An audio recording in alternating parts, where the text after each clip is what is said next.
To remove the soundbar, you have to remove all the screws surrounding area. There are Torx. They are all surrounding here. So all this screw has to come out. So I'm gonna take that down and I'm gonna show you what else we gotta do. Okay, I got all these side panels out. You have to remove a whole bunch of screws. And once you do that, this thing pops out. Then there's a light housing right above next to the speaker grill. That also pops out. There's also 3 screws on it. Once you remove that, that drops down. There is a plug for the dome light. You just remove that white locking pin here, push the tab, it unplugs. The light is a little bit hard to take out because this metal clip on the middle, they are real tight. It's stuck in there, but I'm gonna remove that later. Put it onto the original one. And once you pop that out, that will give you access for these 10 mils. There's a 2 in the back here, 1 here. Same thing on that side. It should be 6 holding on to this sound bar, and we're gonna remove that. Okay, this is the original sound bar. Basically, you would have to remove this one,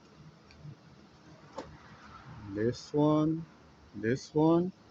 Same thing on the other side. So there's 3 on each side. Once you do that, this literally drops. There's a 1 plug here. Just push the release pin and the whole thing pops out. You should be able to remove the sound bar out of it. So now we're gonna modify the side pieces a little bit so a new sound bar can fit in there, which is this one. Right, on this one, we are also doing power door locks on all 3 doors.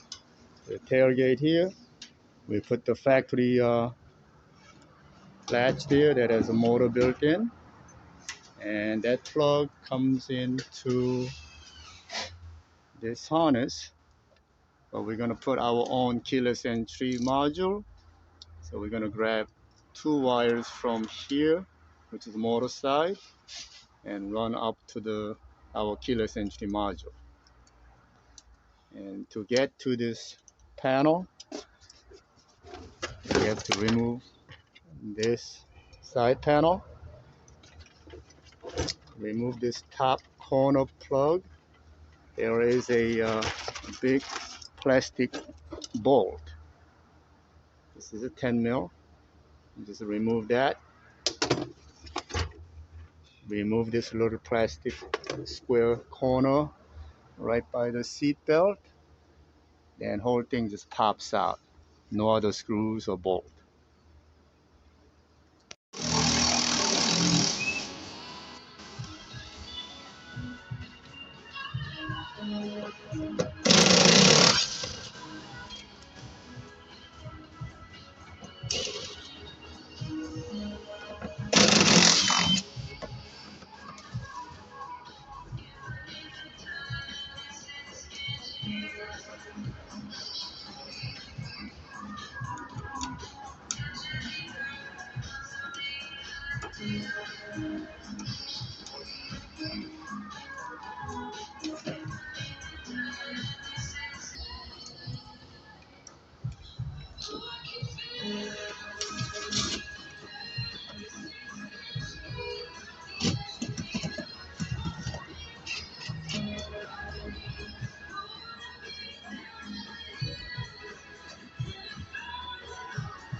tape to hold the window glass up.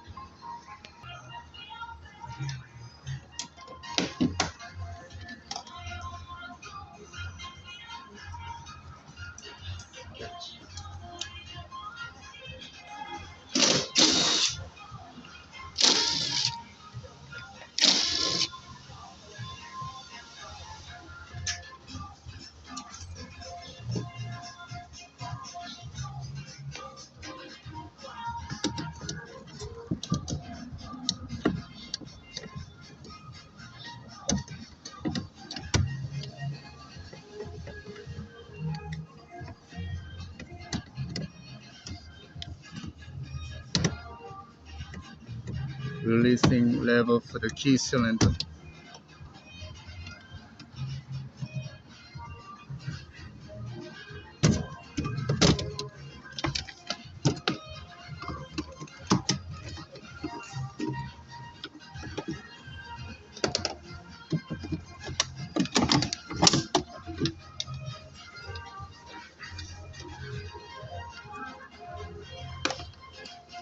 All right, now you can change the whole window regulator, but we're not doing window regulator. We are converting manual door lock to power door lock. So we are changing just the latch, but basically window regulator is the same way. Pop the front cover, 2 round holes. Through that, you lower the glass down so you can access 2 10 mils. Remove 10 mil, pop the glass up, tape up the glass. Now you can change the whole window regulator. Again, we are not doing window regulator, we are doing a power door lock. So we're taking the latch out and we're gonna convert it to power door lock. And what we are doing is there is a harness already ran, which is right here. And we're gonna run power door lock through this. Okay, this is a new door lock, which has 4 pins. These 2 top ones are door lock. 2 bottom one is the door pin switch. On the car side, it only has 2 wires on the plug that's supposed to go in. So I'm gonna have to make something up to shove the 2 pins in here, right here, and so I can run the power door lock motor wires to here. I gotta find something that's gonna fit in there and give me the pins like these too. Let's see how we're gonna do that.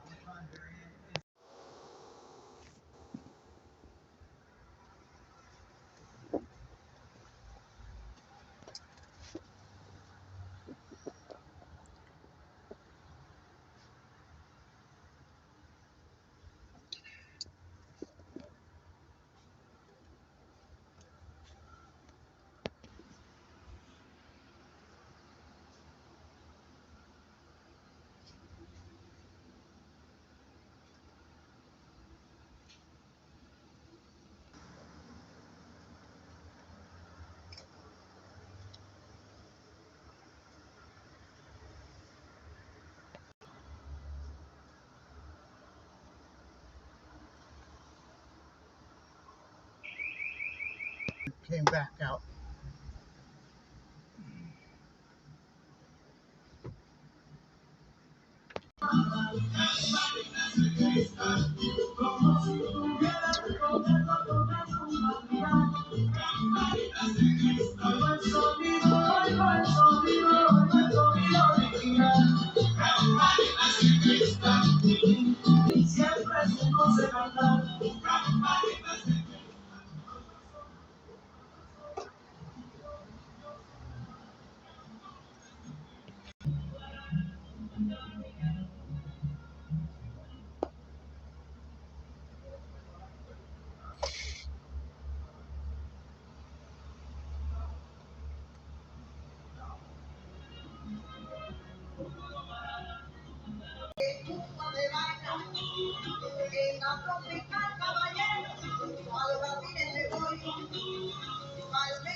In order to mount this American soundbar on the Jeep, this side panel, you gotta cut this trim a little bit off, about ½ inch on the side, so this panel goes back on. If not, you're gonna have a hell of a time trying to put that thing in. It won't go in. You gotta cut it.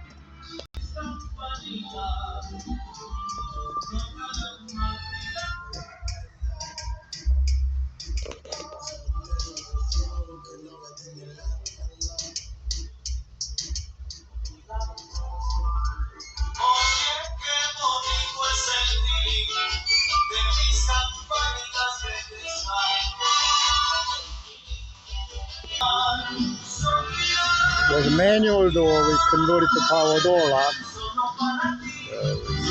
Lock.